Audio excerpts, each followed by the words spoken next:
we saw a whole epidemic of kids being labeled as ADHD, and they started dishing out Ritalin and Adderall Yeah, and all that's that what I other stuff. said. And It's now, definitely I'm overrated. upset that I wasn't labeled with ADHD growing up because I could have greatly benefited from having to take Adderall in high school and college. It would have but do you look. do you know that for sure though?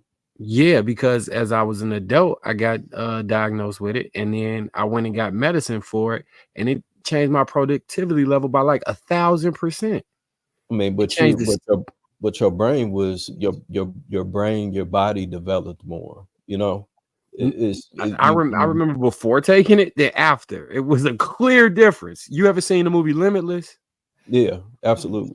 The way my brain works is a little. I'm like neurodivergent, so I have a different type of brain, which is why I kind of see things from a different perspective. Bless you. And Thank you. what that did was allow me to organize all of my thoughts, and I feel like a superhuman. Like that, I could access stuff that I couldn't. I wished I could have accessed it when I was. Yeah. I probably would have been a doctor and a lawyer at the same time. Like It helps slows your brain down. Like if and for some people who do have ADHD, it is a level of it is like one of those impairments that are on a spectrum like Asperger's or like autism, right? So you have Asperger's on that high end where those are those that Rain Man type that may specialize in one thing, but then they don't have the social skills, right? Or it could be on the other end where they can't toilet themselves. They can't, you know what I'm saying? ADHD is kind of like that too, because for some people, the medication don't work. And then I read somewhere, and I did this with my son, like coffee, for most people, it'll hype them up. But for some kids with ADHD, coffee is good because it helps settle them down. Mm-hmm. So it all depends on trying to find where you are on that spectrum. But one of the things we talk about therapy, the crazy thing is literally tonight, my husband and I were just having this conversation. And I had explained to him that I had came to realization because we were talking about just in general abandonment issues in general, right? About people not realizing how some of their childhood impacts them as adults. And then he was just saying in general, like you'll hear most men, oh, it didn't bother me that my dad wasn't around because they don't think it has an impact on them. But in your adulthood, when you really look back, that can lead to you not even realizing that the reason you're trying to control or do certain things is because you might have abandonment issues because your dad wasn't there. You know what I'm saying? So we don't recognize. And so in that conversation, it made me do some reflection just on my own. And I'm like, I realized that I think I may have abandonment issues, not that my dad ever left or my parents ever left. So I didn't have the physical abandonment issues. I think I had emotional abandonment issues. And that I realized I leaned on my husband a lot to provide me emotional security. So that was a big thing for me, like in my relationships when like people talk about, oh, money is important or looks are important, da da da. And I'm like, F that money, I can make my own money. That wasn't an issue. Forget all of this, physical aspect, attractive men. Yeah, you can find attractive men, dime a dozen or whatever. Attractive men are going to be available. For me is I needed the emotional part, and that especially for a dude, that's very hard to find where you have a dude that can emotionally connect.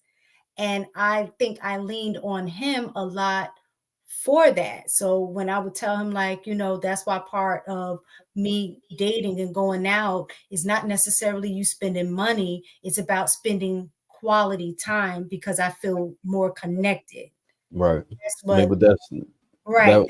that was your love language. You know, Right. that's yeah. Because that was what I was lacking from my dad growing up.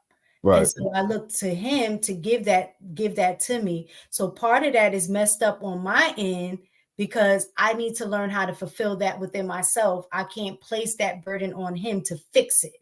Like what you were saying is on me to fix it. But the first step is me even acknowledging or even recognizing that that was probably an issue for me, Mhm. right? And Right. so in that conversation, I was like, wow, I never thought of it like that. So just in our conversation, it exposed me to think about my own past and how that past show up in our relationship now. For And when sure. I don't feel emotionally connected or feel like he's fulfilling me, what is my response? How do I act that out? Mhm. You know what I'm saying? So, I mean, definitely that was a great conversation that I thought sparked just talking in generic terms and how I was able to take what we were talking generically and apply it to myself. And I think a lot of times as men, and this is why I know y'all get so mad that I always keep talking about the emotional intelligence, but this is partly why, because a big thing about emotional intelligence is self-reflection. Absolutely.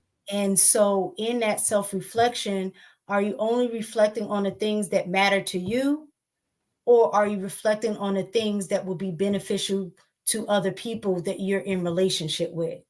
Because for me, it's very important for me to fix that because I can't become an emotional burden on other people. That's fair. I think I do agree with you. At the same time, I think that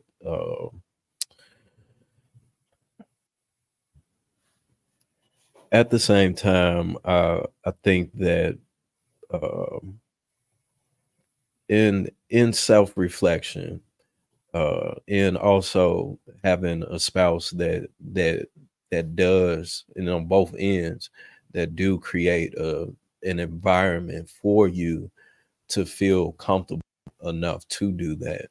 Mhm. That makes it a lot easier. So, and I always hear you out with the emotional intelligence part. I think that with if there's a situation and I think, okay, well, how would this affect me in this circumstance? Um, is going to from that decision, if I'm involved with a person that affects them, is going to affect me. Mhm. You know what I'm saying? So if I make this decision that I know that this is what I want to do, but my spouse feels the opposite, then I have to take into accountability that, okay, well, if I do this, then this is going to affect that, and it's going to cause this type of environment in which I don't want. So I think that is still important for a person to be selfish in a sense with that, because again, the decision I make is going to affect the people that's, you know what I'm saying, in my world. So if I want to keep this world stable and not volatile, then I have to be aware of not only my emotions but also the emotions in the way that it'll impact everybody else. And I think it could have the opposite. HD, I'll let you go. I'm sorry. Go ahead. Point, cause I know it's burning. Uh, no, I was just going to say even the opposite. So for me, I was able to identify something that I didn't get and looked up on somebody else to fulfill it. I remember having a conversation with my son, and he's currently married now. He's 24. He got married at 21. Yeah, 21, or 22, around there.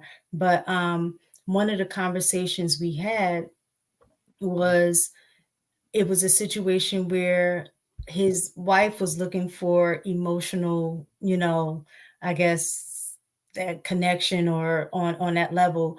But for him, he was like, it's hard for him to give that, not because he didn't have it. He said, to be honest, I feel like I was raised in a very emotionally connected home, that I felt loved, I felt, protected. I got all of those things. So he was like, it was just natural. So for me to be able to identify when to give it, I don't, in my mind, I don't even know what to look for to say, this is what my wife needs. Because it was just automatic in my household. So I just moved the way that I just normally move, not necessarily recognizing that I'm not able to identify what I need to do to give her the same emotional security that I received when I was younger.